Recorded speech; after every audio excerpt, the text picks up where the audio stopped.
When I originally booked my trip to South Africa, I really had no idea what to expect. A coworker had mentioned the country in passing, and the idea of traveling there had gotten inception into my brain, with the idea getting louder and louder. I knew absolutely nothing about the country and was debating even going because of safety concerns. But ultimately, the allure of exploring the unknown won, and I embraced myself for the dangers in exchange for the potential rewards.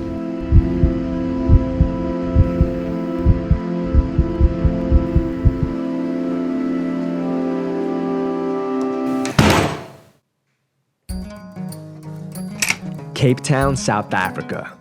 A beautiful city on the southernmost tip of Africa, surrounded by mountains and the coastline of the Atlantic and Indian Ocean.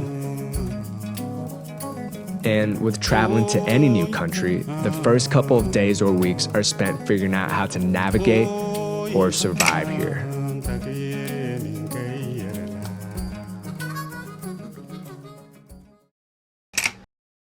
In South Africa, there's this eminent feeling that you always have to watch your back.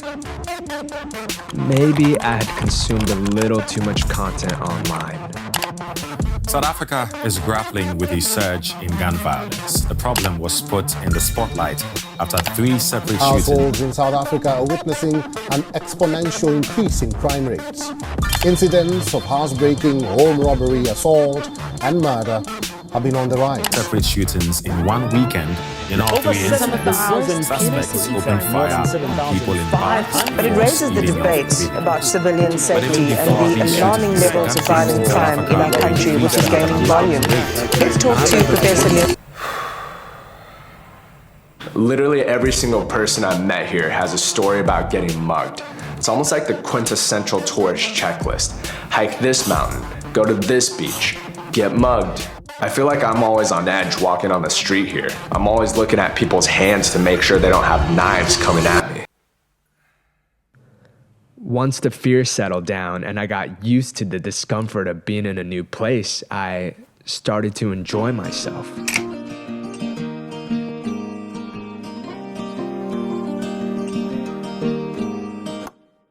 Push my head underwater. 3, 2, 1. It's a video. Emotion, people.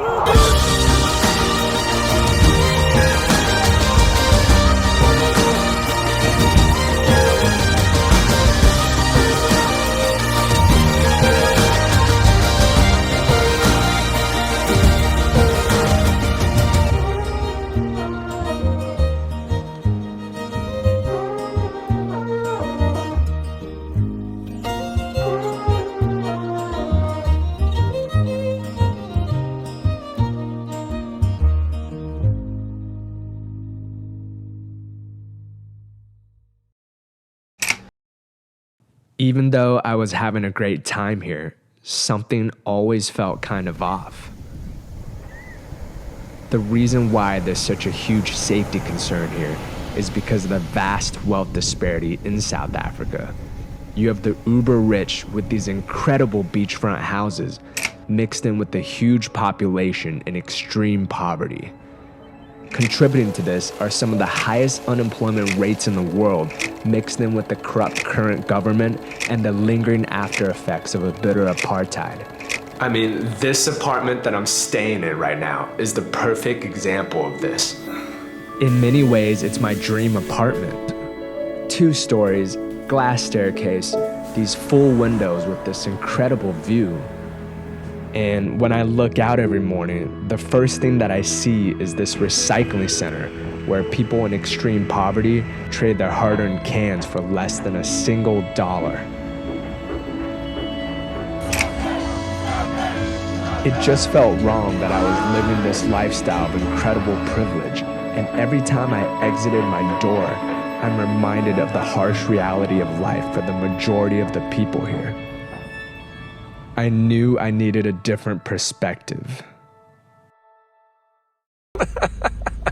Road trip.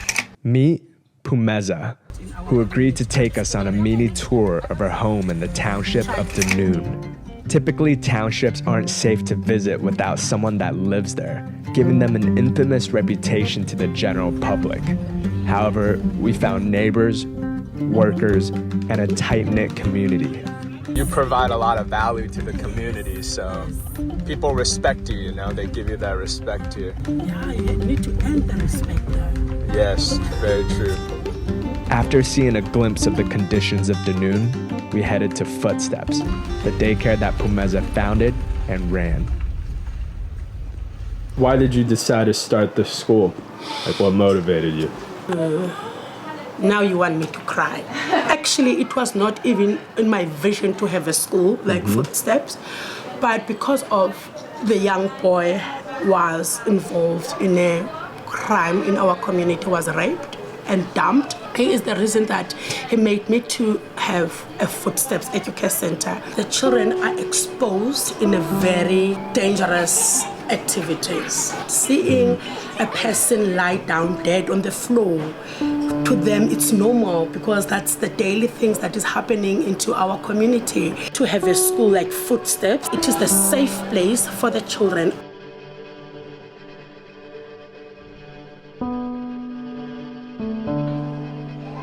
What does it mean to you to look after these kids and provide this to them? It means a world. I know how to go to bed without anything to eat at night. I know how to grow up with not even have a hope of life. So I don't want to see these children in my generation to go through what I went through.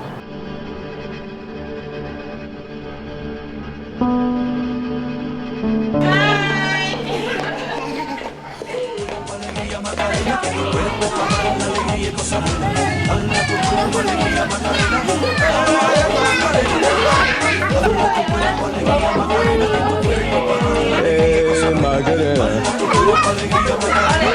Shake your booty, shake your booty. Shake your booty.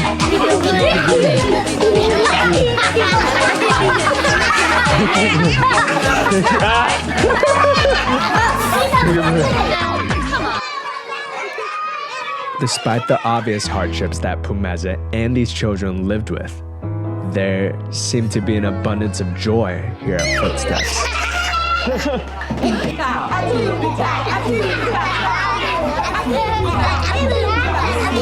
South Africa, we are living in this country. There is life in this country. There is joy. There is love. We are very united.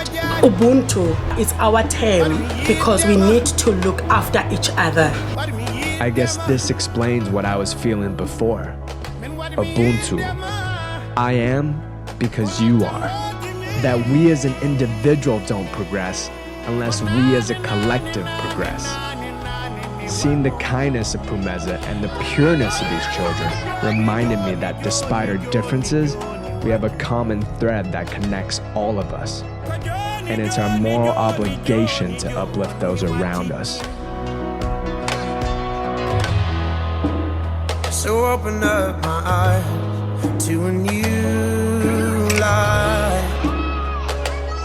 I wandered round your darkened land all night, but I lift up my eyes to a new height.